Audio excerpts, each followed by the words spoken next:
Hello, everyone, and welcome to Breakthroughs with Bree. On this podcast, we are discussing all of the topics that help us have breakthroughs on our personal and spiritual development journeys. My name is Bree, otherwise known as Healing with Bree, and I'm a channeler, energy healer, tarot reader, astrologer, and soul alignment coach. My mission in my work and in this podcast is to help teach people how to shift their consciousness, how to heal, and how to release beliefs and patterns and fears of their ego mind so that they can step into alignment with their soul to live lives of abundance, purpose, and bliss.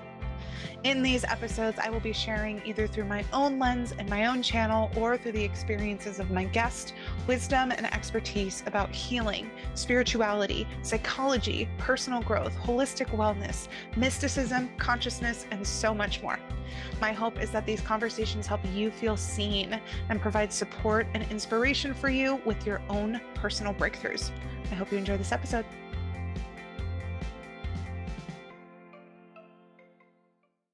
Everybody, we have a guest today that I am so excited for you to meet. I'm so excited for all of the things this conversation is going to unravel because I know that it is going to be so fun. Today, we have a spiritual and manifestation coach who has taught and guided over 500,000 people on how to have a soul level glow up with manifestation. Today, we have my manifestation coach, Jackie Winkler. Hello, you guys. I'm so excited to have you on. Thank you for coming on the podcast. I'm so excited to be here, Brie. It's been amazing getting to know you over these last few months. I'm so excited to be here in your world and your sphere now and just riff and share all of the goodness that we have to share. That's exactly the best way to put it, to riff and share all the goodness. That's the agenda for any podcast episode. Totally. um, okay, before we get into all of the wonderful parts of your story and our topic today, let's go through the things that my listeners love to hear about any guest. Get to know you right on the top. First, I'll have you share your pronouns and where you're located in the world. Okay, pronouns are she, her, located currently in Dublin, Ireland. That will change in 2 weeks as it usually does. So by the time you're listening to this, maybe I'll be someplace else, but always somewhere, always on Earth. I love that. Always on Earth. Always on Earth. um, Yeah. okay, and then so for the next ones, whichever one you want to share first, your big three in astrology or your human design. Okay, big three, of course. Taurus with a Taurus sun, Virgo moon, and rising. Human design, I am a generator. I think 2-4 was my gates or whatever. I don't really know that much about human design, but I know I'm a generator and I'm the hermit and the opportunist. Love. Um, and then you did say Enneagram. I am an Enneagram girly, hardcore. So I'm a 4-wing 3. Love. Um, till I die for sure. Yeah, I love that's that. I'm a two wing three. Or yes, two wing three. Or maybe I was a three wing. okay. It like swapped. Like there was one time where like the achiever was like the thing, as I feel like it was for a lot of us. And then I feel like I Totally. settled into like more of the helper, which I think is what I don't The know which two one is. the two. Yeah. Yeah, it's a two. I settled into that one a little bit more. I think that's a little bit more of like my natural, but those skills I built up in that achiever one, I still leverage. You know what I mean? Oh, absolutely. Yeah. I Yeah, the think we Enneagram's flip-flop. really fun. I love the Enneagram. Yeah, super helpful. The other ones would be Myers-Briggs, or if you know your personal numerology. Okay, I'm okay, so my Myers-Briggs, I think that I've scored either INFP or ENFP like 50-50 times. Like can't Yeah. decide. Just depends on the day. But the NFP part is always stable. And for personal numerology, I think I'm a 3. I could be wrong though. But I think I'm a 3. I don't know what Love. that means. Yeah. The three, if that is your number, it's a lot about connection and communication, but also flow. Mm, Collaboration, teamwork. It's got a little bit of like a Gemini feel to it. Yeah, no, it's a really cool number. I'm a 5, so I'm in the odd numbers with you mm, on that one. Yeah, and for the Myers-Briggs, actually my old job, I did like a whole training on it, and like it was like a team building exercise or whatever. And I learned that I'm right in the middle because the way they score it is like a percentage, right? So maybe you're like a 80% N and like a Yeah. 30%, like whatever, right? And I was literally like 49-51 for three of those ones. So the most recent one I Mm. scored was an INFP, but before then I had been an ENFJ, right? So the like I and the P and then the E and the J, like I was basically like right on the 50-50. So I know exactly what you mean when you say that you flip flop Totally. back and forth a little bit, you know? Yeah, it's like depends on the day, depends on the phase of life, right? It's Yeah, like, who knows? We'll see. I think we can all, I think they're always a little like malleable with time. That's my totally. personal opinion. I don't know if that's true or technically right. Thank you for sharing all of that with us. I love my little earth sign queen that you are. We bonded a lot about this when we were working together during the coaching container that I had and just recently finished up with you about like how our Virgo just like we understand each other. We really truly get it. We have to Yeah, laugh at some of the tendencies, but also like my Virgo placement is one of my favorite things about my whole chart. And I love finding other people who are like super in their earth energy in a really empowered way because it's a really badass element to have strong in your chart, you know? totally. Yeah, I love that. I love being an earth girly. Like I really, really do. I think that it's I don't know what I would do without it. It's like can't live with it, can't live without it. Specifically the Virgo. I think Taurus is my saving grace because almost all of my planets are in Virgo. Um, but we love her. Like we love we love her. She's so organized. Like, wow. Yeah. She's really something. Yeah, she really is. Love it. Um, Thank you for that. Okay, so next I would love for you to tell everybody a little bit about your story. You're this badass manifestation coach, social media icon, you know, Wow. Oh my gosh. Okay, nomadic yes. traveler of the world, living all of the adventures and seeing all of the beauty in the world, which we love to see. But of course, we know there's more to the stories than just what is on the surface. So I would love to hear a little bit about your story coming into this work and whatever you feel called to share with us. Oh my God, yes, totally.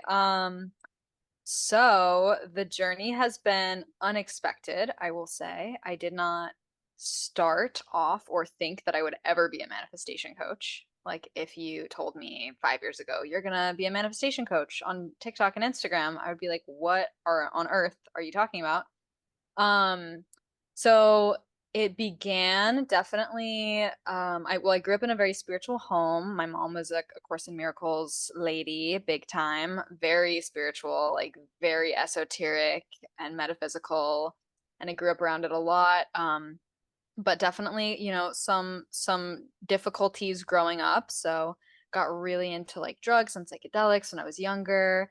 Um, Kind of like lots of toxic bad relationships, just was kind of aimless, like wandering through life, didn't really know what my purpose was, what my path was, knew I had a lot to share, didn't know what that was or how to do it. Then found myself in a particularly rough enmeshed relationship that almost was ended up in marriage and didn't, thank goodness. Lots of love for that person though, but just like wouldn't have worked for either of us. And afterwards, I was just like, that's it. Like it's do or die right now. I'm either gonna keep habitually repeating these patterns or I'm not. Um, so I chose something different.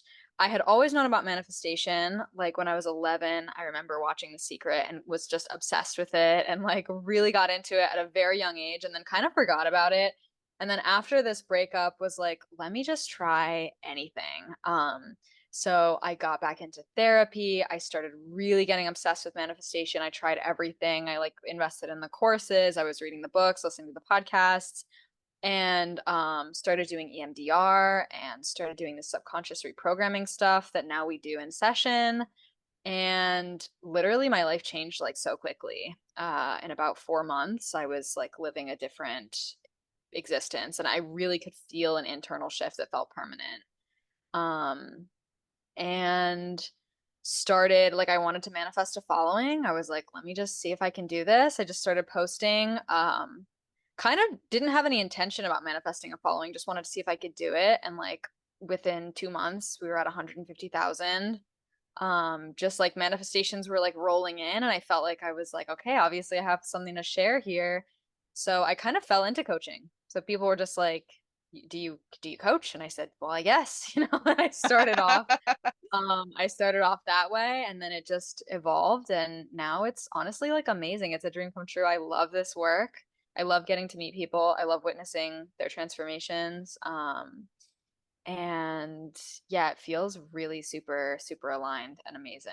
And life is honestly pretty great. Stable, totally different. Been sober for a long time. Healthy relationships, like it's good across the board. And I just like love sharing that with other people and seeing them transform that way too. So that's the story. I love it. I love it. And I have to say too that I really, really value how people's stories and backgrounds create their impact. Like I feel fascinated by that on one hand, but also it's so meaningful. I know in the program that I did with Jackie, it's her manifestation one-on-one program. So I went through her modules, and then we also did one-on-one coaching together, which was a fantastic combination. But in your modules within manifestation, during a couple different parts of it, where we were talking about doing, some deep self work, you acknowledged experiences with really toxic relationships, or maybe like intense struggles with money or struggles with addiction, and how those things can be transformed, right? Like how you can move through those things, and how manifestation can be something that doesn't like bypass those, but it can still like give you sort of an avenue to move out of them, like move into a different chapter. And I found that so moving, because I haven't found a lot of people in the spiritual, like, world industry, like a ton of them, who are really willing to talk about those kinds of experiences and talk about how they paved the way into what feels like a more healthy and like grounded version of their life, and in a way that's not full of like shame or like demonizing that part of their life either, you know? And Yeah. like, if we're just going to be real for a second, like the majority of people on this planet right now have either struggled with one of those things or have a loved one who struggled with one of those things. So it feels like such a Totally. disservice to not acknowledge the presence of those things, and to not have a certain amount of, I don't know, like grace and just like honesty about it. Because if we're not talking about that, then we're also not having the conversation about how possible it is to create change. Do you know what I mean? Yeah, 100%. I actually love that. Something that I think is, I think this is it's funny, I actually haven't worked a lot with the universal laws, like the 12 laws of the universe, but I'm pretty sure that one of them, and something that you see all throughout different spiritual and esoteric and religious practices, is the as above, so below Mm-hmm. concept, where it's like every seed of quote unquote failure, there is an equal but opposite seed for success. For every reaction there's an or action there's an equal but opposite reaction. And I think that the same goes for people's lives, where like you see it's like in the cave that we fear to enter is the treasure we seek, I think is a Joseph Campbell quote. Mm-hmm. But it's like the places that are the darkest and the hardest to get through are the most incredible like alchemical spiritual transformations that we can undergo. Because when we're struggling, it's like if you're out there listening to this and you're struggling with something deeply or even not so deeply, like the extent to which you're struggling is also the extent to which you could have an incredible transformation, because you have that like equal but opposite thing. It's just like kind of a law of the universe. So I love sharing, because it's like, yeah, if you're down in the dumps, you can like literally have such an incredible turnaround. I think it's actually like almost to your benefit. Yeah. You're like, make it messy, universe. That's fine. I'm ready for the upswing. Totally, absolutely. Yeah. And it's like eventually it's good to balance it out, but yeah, I think that that's when you see the most inspiring, incredible stories, are people who've really like really, really struggled and turned that around. Like those stories go on to inspire generations. So, oh my God, please share them. If you're not doing well and you have a turnaround, like people need to hear that. Totally. 100%. And I love Yeah. specifically that you called out that like once you decided that you were ready to make a change, and that Mhm. was both open to it as well as ready to start taking action, right? Because it Yeah, kind of like both totally. of those pieces have to be there. Once you really put it in action, 4 months. Like I feel like some Oh people yeah. have this story that healing and change has to take years or something, it has to be 6 months later or like 5 years later or whatever. And that's just not true. And I feel like that belief can be such a disservice to people and can kind of like dampen the hope that their soul is trying to show them, that Totally. real deep change, like true transformation, can happen actually rather quickly.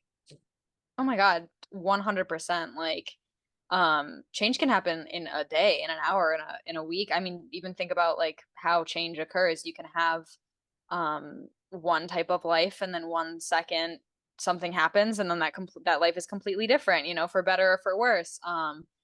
Like I've had days where I was completely broke one day, and then I like had a 30K launch and just had like 30K all of a sudden. Like it really like it's really it's yeah, it's really just our current reality really says nothing to like what is possible for us. And I think for a lot of people too, it's just you have to have the right tools. You have to have the right catalyst. Like certain things might take a really long time to work through, say in talk therapy for someone, and then they go to a retreat and the issue is solved in 3 days or a weekend or Mhm, something. mhm. So it's really just like finding the tools that work for you. And if people haven't found those tools yet, just keep on searching because it's not a one size fits all thing. But there is something for everyone for sure. Totally. I found Yeah. too that like once when I'm clear about what it exactly is that I want, options start flowing in, like literally Totally. options, not even just like a one, like here's one thing, but like many things. And I'm clear that like this is the kind of support that I want. Maybe specifically, I want it to be within this budget, or I want it to be about this period of time, or I want the experience to be one on one or a group or whatever. Like, you know what I mean? Like when I say, or like, Yeah. this is the one thing I want it to help me with, immediately things start Yeah. coming in, and then it just becomes a question of like, okay, like am I ready to move, like Fun. which, yeah, like which one do I want, like which one is my Totally. heart getting excited about doing, and that it makes total sense that we would just need a little support, we need a little help. And I Mhm. feel like a lot of times if people are experiencing what they might call delays in some of their transformation, maybe it's because they're trying to do it all themselves, and Yeah. that just doesn't make sense. Like the first time you're doing something, um and especially if you're feeling like you're not getting it like right away, it makes perfect sense that sometimes we would just need a little bit of support. Yeah. 100%. Yeah. Okay, well, we're going to take a quick break, and then we're going to come back in and we're going to talk about the importance of pleasure in life and also in manifesting. Can't Mhm. wait. Hi, everyone. Quick break from the episode to make sure that you know about my newest group coaching program, Flow Master, which is going to be starting in March of 2024. This program is going to be so exciting because it's going to be helping to teach you how to release control, perfectionist, force, and hustle energy so that you can learn how to live a life that's led from your intuitive flow. When we're living our lives from this intuitive flow, we're actually able to be more effective and more present in our lives, and we're able to experience much more ease, peace, and freedom. I'll tell you what, I have had quite the experience battling with my inner perfectionist, my inner control freak, who is trying to force things and terrified of things that might go wrong and not getting the things that I want. And I've learned a lot about how those types of energies are really just coping strategies to avoid the things that we're afraid of happening and trying to make the things that we want happen for us. But I'm here to tell you that there is a new strategy. There are alternative strategies that you can use that are not fear based and therefore not going to zap your joy and zap your physical health and make you tense and make you snappy and close up your intuitive channel and have all of those negatives to it. There is another strategy that you can use to get the things that you want, to avoid and manage and navigate the things that feel uncomfortable or that you don't want, that during the whole time that you're navigating that, you feel like things are actually easy and you feel deeply at peace and you feel like you're connected to your sense of freedom and your sense of power. And that is this flow master strategy. That's this flow master program, which is really, again, living from that intuitive soul led place and navigating your life from that sense of flow. In this program, there are going to be online modules that are teaching you all the things that you need to know to release those old things and what you can replace them with. It's going to be giving you tools and practices that you can use again and again. I'm going to be teaching you my flow formula so that you actually have a system and a process that you can go back to see where am I out of flow and how can I recalibrate. You're going to be getting connected with a whole group of individuals that are like-minded and really wanting to work towards this kind of energy as well, both in a weekly Zoom coaching call with me, as well as a community messaging forum throughout the whole duration of the program. By the end of this program, you're going to finally see and know how to be in your life in a way that just feels easier, that does not feel like it's so much of a struggle and it's so exhausting all the time, where you again can feel a sense of safety and trust that the things that are really important to you are happening for you and you're working towards them. You feel trust about if things that are quote unquote bad or unexpected come up, how you can navigate those and still be in a really heart centered place where you're led by your intuition and you're so freaking magnetic to the things that you're trying to manifest. If you are interested in learning more about this group program and working with me in this group container, I highly encourage you to go into the link in the show descriptions to check out how you can sign up and more information about the program, or you are welcome to DM or email me with whatever questions you have. I'm so happy to answer them. And now I hope you enjoy the rest of this episode. Now for the fun part. Let's talk about the importance that pleasure can play in manifestation, which I think might be a little bit surprising to people to hear. But once you hear more about it, it's going to make perfect sense. One of the parts of Jackie's Manifestation 101 course, which I think is so fabulous, it's a bunch of video modules, activities that you can do. She has this really stellar meditation that she calls vision embodiments, which bring in her sort of like it's like a hypno like therapy sort of thing with guided visualizations. There's definitely an energy element and like you're reprogramming a bunch of stuff that's in there too. In general, fabulous programs that she has with all of those pieces in there. I tee this up to say one of the modules, one of the elements was about the importance of enjoyment and pleasure as a part of manifestation. And I loved learning about this. Hearing this made something click in place within me. My soul, sometimes I hear things and my soul's like, yes, pay attention to that. Like that's true. And I'm like, oh yes, of course that's true. How come I never thought about that before? And so anyway, that was the ignition to the inspiration to have Jackie on to talk more about this. So I'd like to turn it over to you, Jackie. Tell me a little bit about how you came to really think of and understand this element of manifestation and really be able to teach about its importance. Oh my gosh, yes. So actually, I would say that the practice of pleasure was one of the biggest things that jump-started my personal like self growth and spiritual journey.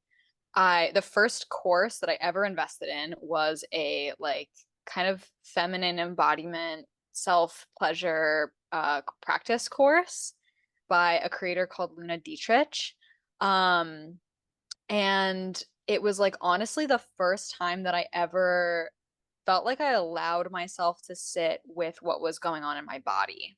Mm. Um, what that did actually, and this is like the creator herself, she completely, what's it called? Debriefed us on this, but I just like didn't really know myself well enough to know what to expect. But actually the course itself kind of sent me like down a pretty deep spiral for a while because it triggered like actually learning to sit with my body like triggered a lot because I remember she had a module on trauma. And then she was like, just want to let you know if you have trauma, you should skip over this. And I was like, oh, I don't. I'm fine. And then I did it. And then like I was like, oh wait, I Joke's on do you. like have a lot. Yeah, like um so it really kind of put me in like a dark place. And then pleasure was also one of the things that got me out of that. So once I was able to work with a practitioner, like a professional that helped me sit with what was going on in my body and like learn to tolerate the discomfort, I was able to open myself back up to that course and another course by a creator called Lucy Lamp. Um, and really what this was just the concept of sensitizing your body to what feels good. And this immediately also clicked for me because it made me realize that we are programmed, really, physically, emotionally, mentally, throughout our lives to constantly strive for more. And this is a lot of what manifestation is phrased as. It's like you have this thing that you want, and we're going to do all of these things to get it, basically.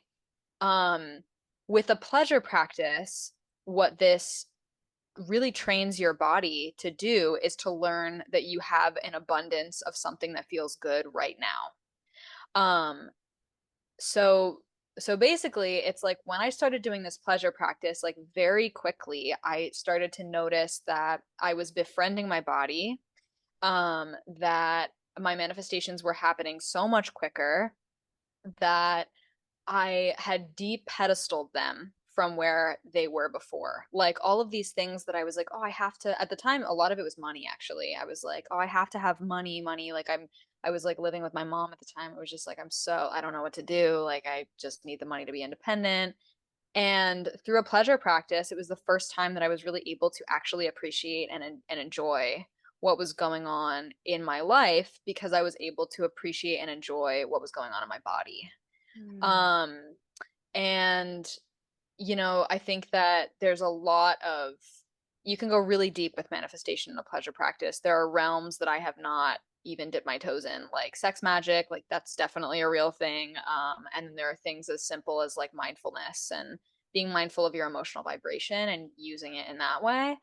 So the pleasure practice that I teach is kind of somewhere in the middle. But and you see this all over TikTok with like the orgasm method, like it really goes like quite deep, Yeah.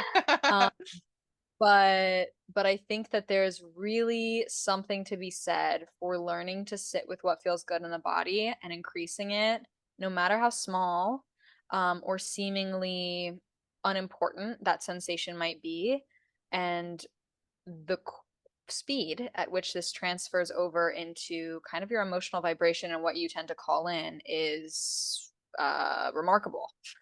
Yeah. So that's been the kind of the journey so far with a pleasure practice and how it calls manifestations in.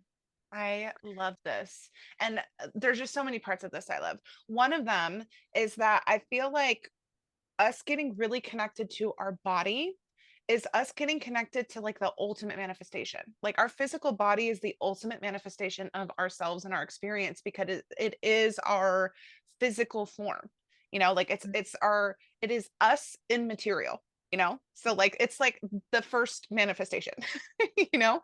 And it's Totally. also like the vehicle that we can use to call in more external circumstances, more external manifestations, right? So I think that again, just like on like a intellectual level, it makes perfect sense to me that our ability to be so connected to our body and to its sensations and to be able to yield this tool of the sensations we feel in our body as like the most powerful signal out into the universe for the things that we want. Mhm. Another thing that I talk a lot about is about us having to train ourselves to feel the way that we want to feel in life, right? I think a lot of times people sort of assume that we have the capacity to feel good, like just because it's a positive emotion that might, be technically good for us. Like that does not mean our body knows how to hold that sensation. That does not mean it feels safe to us, right? Like it doesn't mean that like we just default can be in a state of joy or that we just default can be in a state of peace or that we can just default be in a state or in a dynamic of healthy love, right? That's just not true for a lot of people, especially as they've grown and like collected experiences that make their body feel a little bit different about that. So I think that it's also so wise to intentionally teach your mind and teach your body to focus on pleasurable sensation, like enjoyable sensation, enjoyable experience, because of course that would translate to everything else. And then my last Mhm. thing I wanted to say just on this first part that you shared, I also love that you talk about the fact that pleasure is not necessarily sexual. Like some Yeah. people I think like hear the word pleasure and think that that only means like sex and like that sort of thing, right? Which it can be. It's a very Mhm. powerful manifestation of it, I guess you could say. But pleasure can also just be through your senses. Yeah. It can just be Like, sensual and not sexual, like the S versus the K there, or the S yeah, versus the X there.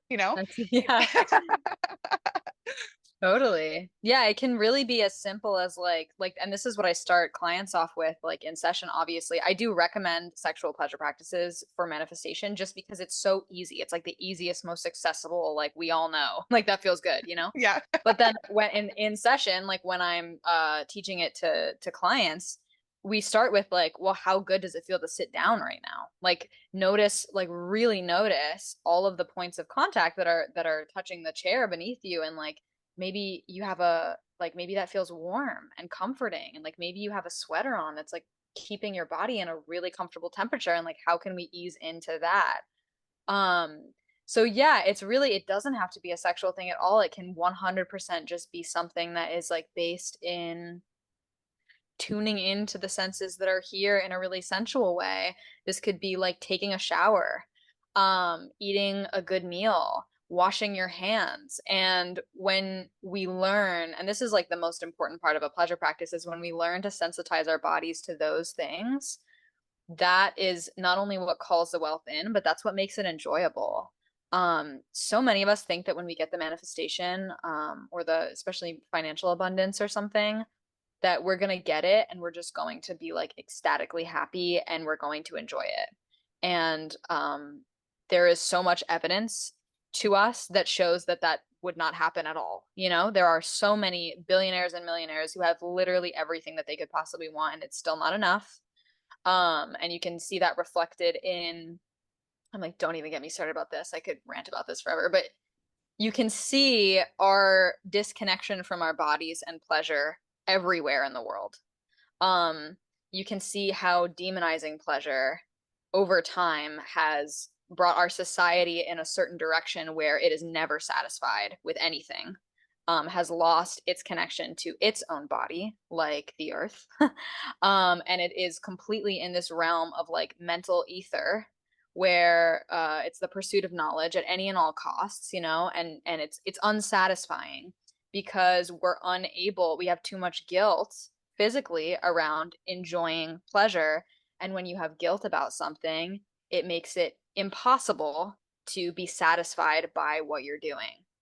So, Mm. like, if you are not satisfied with the feeling of washing your hands and how good the hot water feels on you, or how nice it feels to take a sip of water, or even take a big deep breath in, you are not going to be satisfied when you get the $1 million. You are always going to be wanting more if you can't learn to enjoy the small things.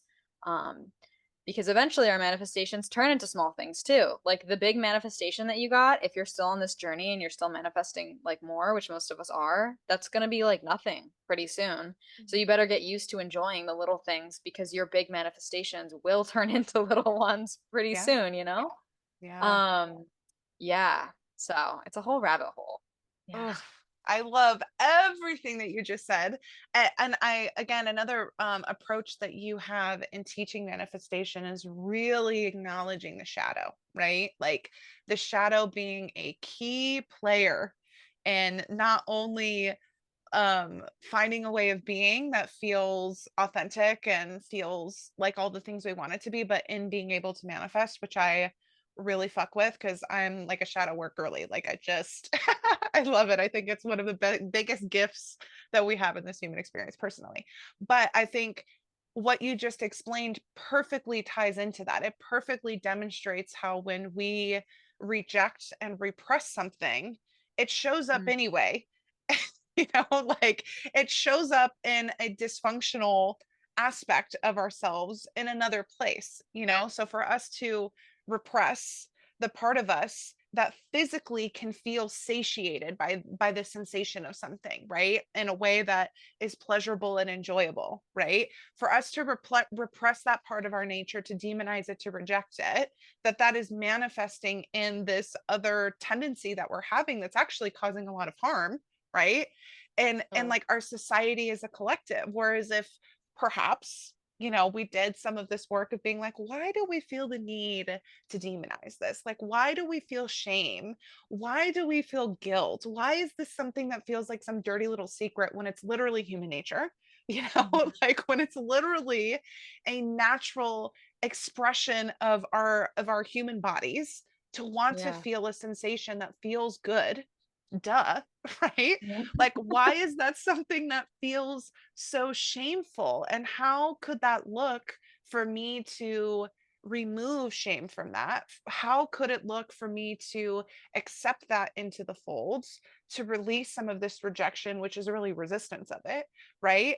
In a way that feels like it's authentic, feels like it's safe, but also honors this part of myself.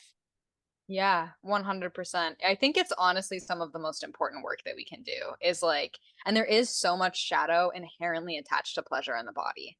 Like I mean, we can see it in very obvious examples, like, the Christian church, like no hate, because I love Jesus, but like you can see it a lot in the Christian church. Hold on, hold on. Possibly the best combination of words.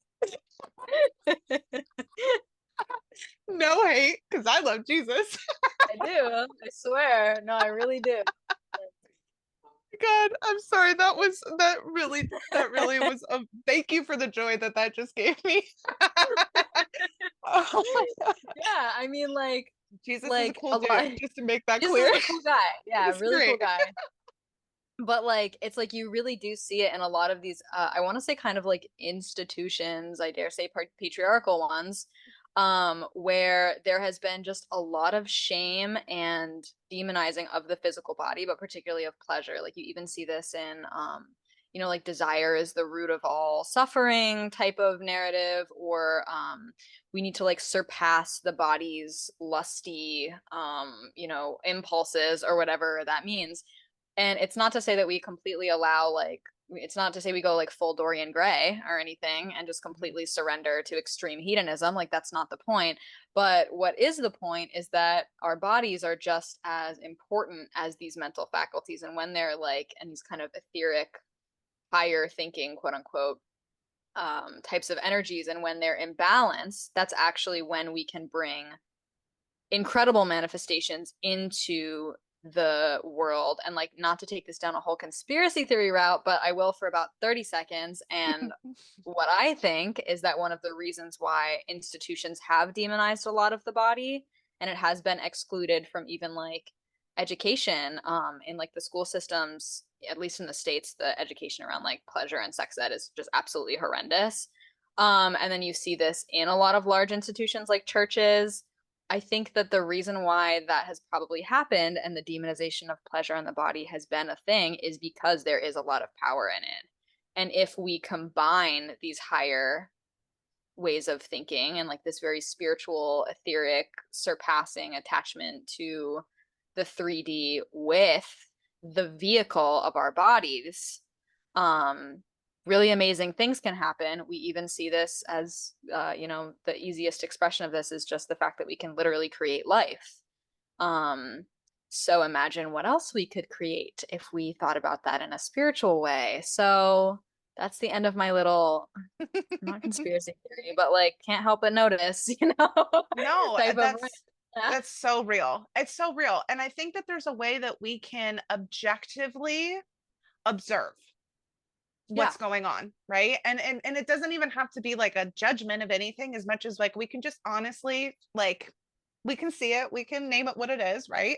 We can just observe it. And I think that gives us a lot of power, that gives us a lot of information to work with, right?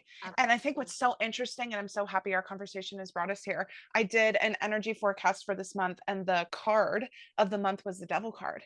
And what Mm. I talked about was literally this, and this is, and what it channeled through was that the where the devil archetype in tarot gets tripped up is when it's the body without the spirit.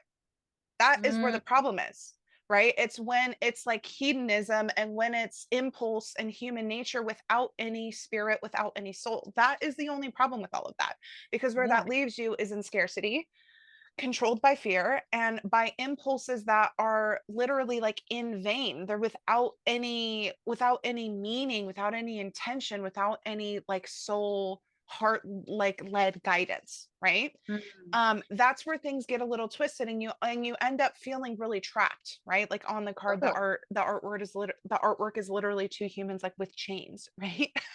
Mhm. And that's where suffering happens. That's where pain and like the hell on earth kind of experience is when it's only that human nature void of any spirit, right?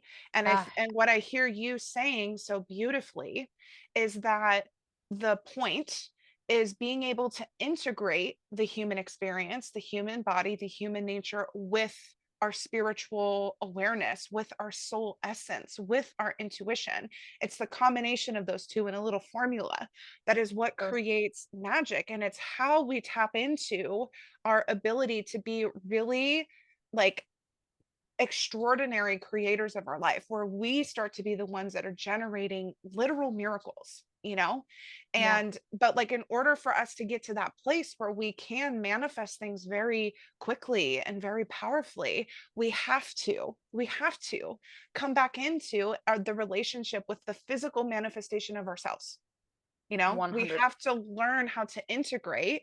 And basically, to me, that also feels like kind of going on the story of like, what role does my human body and my human nature play in me incarnating on this earth in the first place? Like, you kind of have to have that journey. Like, you kind of have to come to your own conclusions about the role that that plays in there, if you really want to Mm. be able to master your own human experience. Do you know what I mean? Yeah, 100%. I think that ooh, that was a good one. That's like a lot to like kind of sit in. I just think that the human body is it's almost like an antenna is the best way that I can like think or the image that's coming to mind.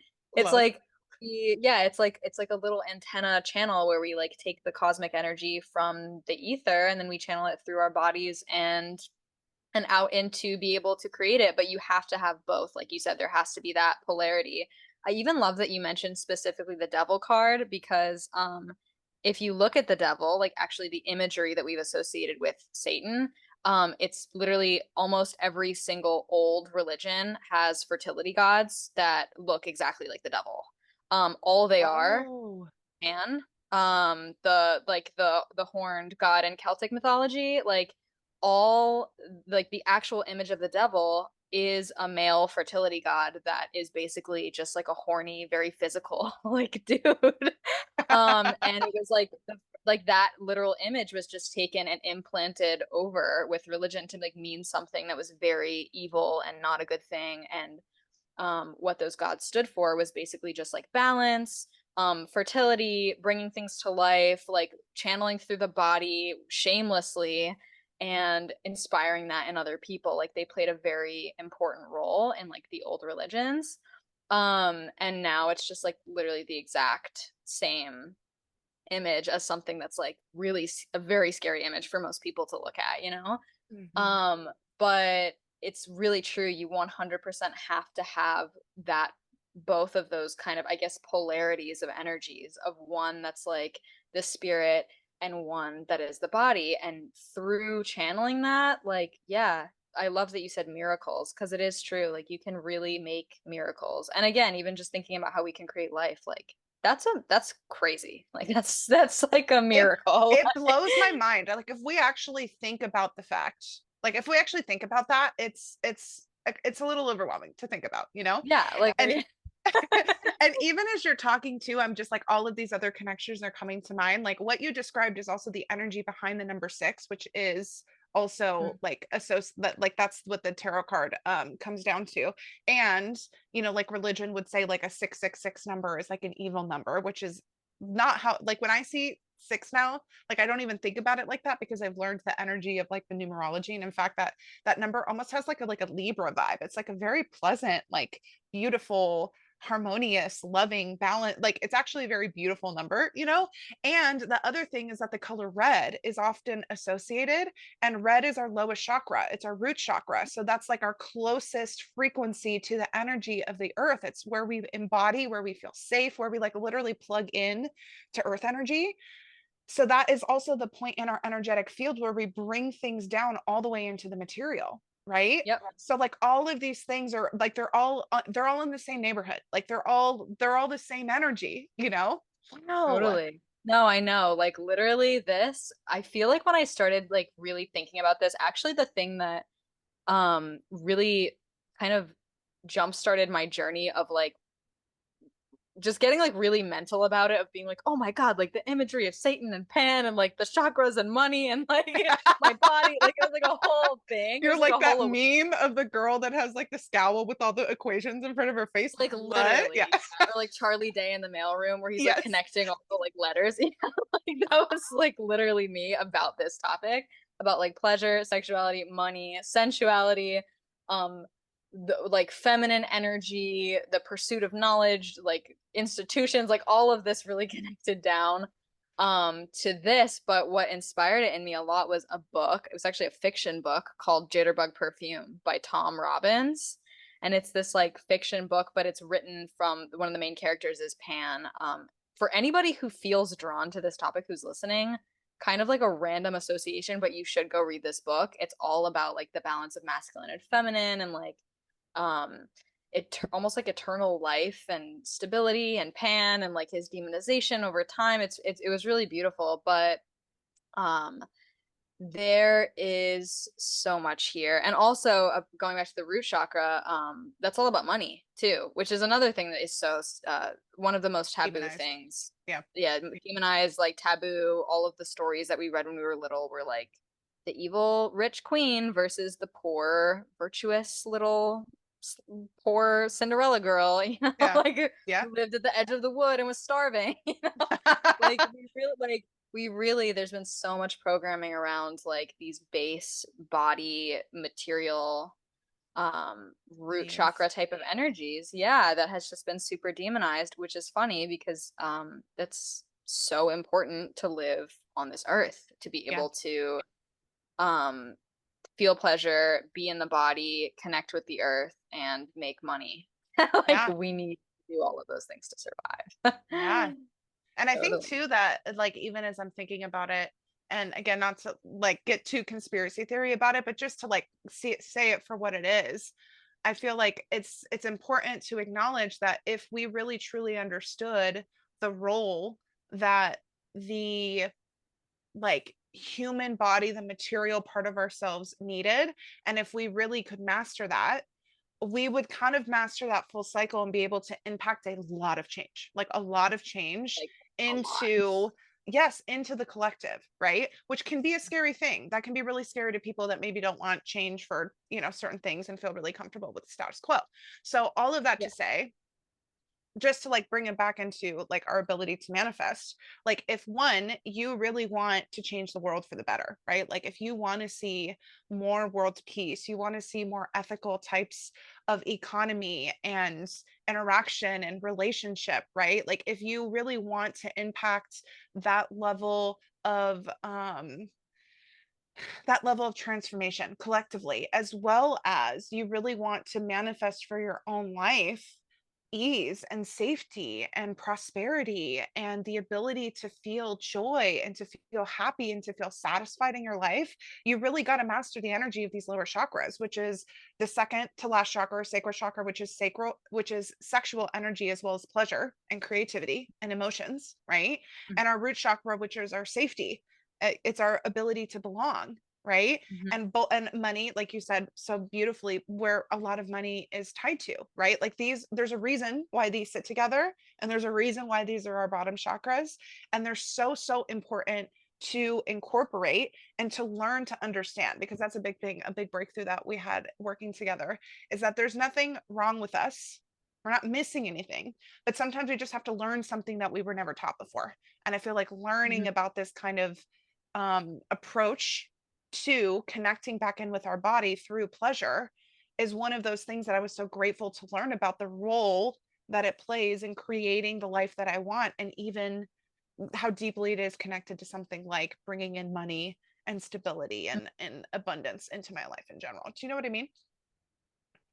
Yeah, 100%. Like, I really think that a lot of manifestation rhetoric and what people understand about manifestation is largely in those upper chakras, if we want to talk about it like through that lens. But it's really kind of in this headspace of like connecting with like the highest frequency. Like, there's even, like we're using words like that in the manifestation space where it's like get on your highest frequency or your highest timeline.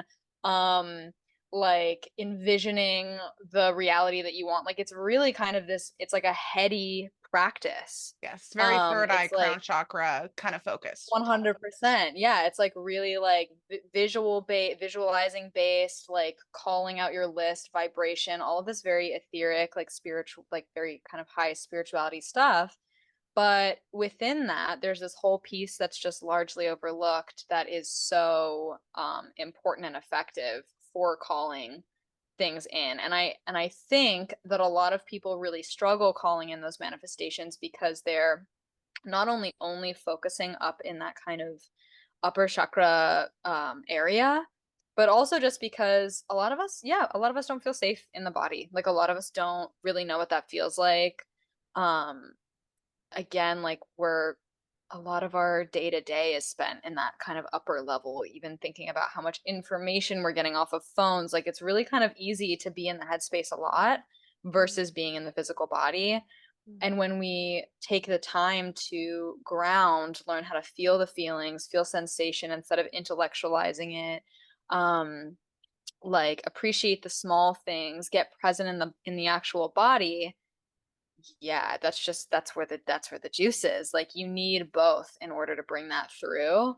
So I think if anybody who's listening has really been struggling with like, I'm writing the list and I'm doing the thing and I'm visualizing and I don't know what's going on and I am not getting results, a lot of it is like, okay, well, when was the last time you dropped into your body and like felt like the sensation, not the story of I want money or I want this specific person, like felt the sensation of what's here and allowed it to be, and then maybe notice what did feel good when it was feeling good and growing that. Mm.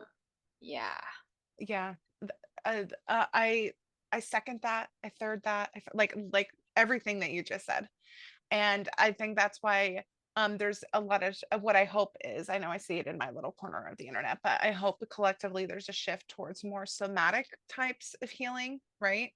um, and learning to create safety in the body. And I think one part of that, and I preach about this all the time, is nervous system regulation, understanding how the nervous system works and creating safety, but also like let yourself learn like a process of how to take that information that you find in your body and move through it. Like that's also not Mm, something that's like a default, you know? Like sometimes it takes yeah. learning, how do I process this sensation? I'm uncovering an emotion, a memory is coming up, because our memories are really stored in our body, right? Like our subconscious stuff is like we find it all in our body, you know? Like how do I move through all that kind of stuff? Let yourself learn, let yourself get support to figure out how to do that, get a couple iterations in with some help so that you have those tools, because once you do that, like you have the keys to the kingdom, you know? And the way that I've always felt it too is that when we get an inspiration, it's up in our crown chakra, we see it, it comes down into our third eye, right? We start to speak it and claim it as a part of our own story in our throat. We start to connect with how we can receive it and how it's connected to other people in our heart. We bring it down to it, wait, I can do this, right? In my power, like I can enact this, right? Comes down into our pleasure and creativity. Okay, how do I bring this into the world? And then all the way in and through our root chakra, which is like our material world, like literally bringing it into material, offering it to other people, like bringing things all the way down. If we want to like talk about that chakra, like that is how we manifest things into life. That's how we fully integrate ideas. That's how we fully integrate inspiration, right? And that really is the manifestation process, is us learning how to pull like, something from the realm of possibility, from imagination, all the way through into our physical 3D world, right? And so I think that it's just so beautiful to hear you talk about how something as simple and as enjoyable as a pleasure practice can really teach us how to come into these lower chakras and bring things all the way through that part of the cycle. So as we finish up our conversation, I would love for you to maybe give a couple pointers of what that could look like for people, to incorporate a pleasure practice, or any other, sort of final thoughts about the role that a pleasure practice can play in their life. Oh my gosh, yes. So pleasure practices can be super simple all the way to like super complicated. So basically just choose your fighter, like pick your tier, you Yeah. know? If you're not sure where to start with like 3 mindful moments a day of getting into your body. This could look like if you already exercise at the gym or something, like when you're exercising at the gym, instead of popping your headphones in and just kind of zoning out when you're and going through the motions, really tune into how your body's feeling and like feel each step you're taking on the treadmill, or like feel your breathing when you're running or whatever that might be. So that could be something like that. This could be really tuning in when you're washing your hands or taking a shower, or something that might feel pleasurable, like putting on clothes when they come out of the dryer. You're just taking an extra second of awareness. Like literally, this is all it takes to enjoy it more. Instead of just being like, okay, let me throw it on, let me go fast, let me just get through it and on to the next thing, just slowing down and breathing into what feels good. You could do that. You could also go, as far as like really having a structured pleasure practice, which is what I do. This is what I recommend my clients do, is like take 10 to 15 minutes a day or a couple times a week to like turn on music, close your eyes, and like really see how your body wants to move and see how you want to be touched. Like if you maybe see if you want to stroke your own face, and like find places on your body that feel good. And once you find a good spot, just stay there. And there's often this tendency for us in a pleasure practice, this is really important, that we feel like we have to perform. Like, say, especially because there's a lot of baggage associated with the word pleasure, where it's like, oh, well, if I'm feeling pleasurable, I should look a certain way. Usually this is like, I should look attractive or I should look good when I feel pleasurable, like I'm in some Nair commercial or something, or like, um, and like, and like really what a lot of pleasure practices looks like is you find like a nice spot on your ear and you're just like touching it over and over again. Like it really looks like kind of weird. Yeah. So just allowing yourself to sit with what feels good instead of what you think should feel good or what you think should look like it feels good. Hmm. And just carving out some time to do that, and um it might be weird at first, it might be a little challenging or foreign, but just continually, it's like a moving meditation, continually bringing your attention back to things that feel good in your body, Hmm. and sitting with them is basically the practice. It's pretty self-explanatory. I love it. I will say for me, one of my recent moments of this is I try to go outside and put like my bare feet on the bare earth, right? And just like I'm so blessed to have these like really tall trees that are in like my backyard and my neighbor's backyard, so I can like stand there and like look up at the trees and the clouds and like just have this whole moment, right? And I we get wind and we get like a breeze in where I'm at, and I just sat and I was like, oh, this breeze feels so good on my skin. Like I like the sensation of like something you can't even see, like hitting my skin, and it's a little bit cooler than the temperature of my body, but it still feels really nice. And I can hear like the rustling of the leaves in the wind, which I think is just such a beautiful sound. And like I feel safe and like I feel happy, and like this feels so nice. I'm so lucky to even have a moment that I can take to do this, right? Like making that feel as good as possible, really, with just letting myself notice every little part of the moment and appreciate it, you know? Yeah. So it can be something as simple as that. And I'll just share too, in case this resonates for people, my intention behind incorporating moments of intentional and mindful pleasure throughout my day is because I want to feel more enjoyment in my life, right? Like I want a life that feels enjoyable. I want a life that's full of things that delight me, that I think are beautiful, that I think are incredible. And I want to feel that. I don't want that just to be like a mental appreciation of like, oh, objectively. No, I want to feel in my body that is beautiful. like Mm. that is wonderful. Like that is enjoyable. That is how I want to feel in my life. And it's like a little workout, like I'm working out my own body, my own nervous system to be Totally. able to experience more and more in that. That is my intention for that. I think we all deserve lives that feel pleasurable and enjoyable and blissful. And doing a pleasure practice, as we've talked about in this episode, has so many benefits. Not only is it teaching you and creating those moments within your day to show you how much access you have to pleasure and enjoyment, but it's also helping you come back into your body, helping you connect into those lower chakras and ground, helping you manifest the external circumstances that match your feeling of satisfaction and pleasure, right? Like there's so many different elements of this that are happening when you're doing something as simple as committing time to helping yourself feel pleasure and enjoyment, because you deserve to feel that, like truly and deeply.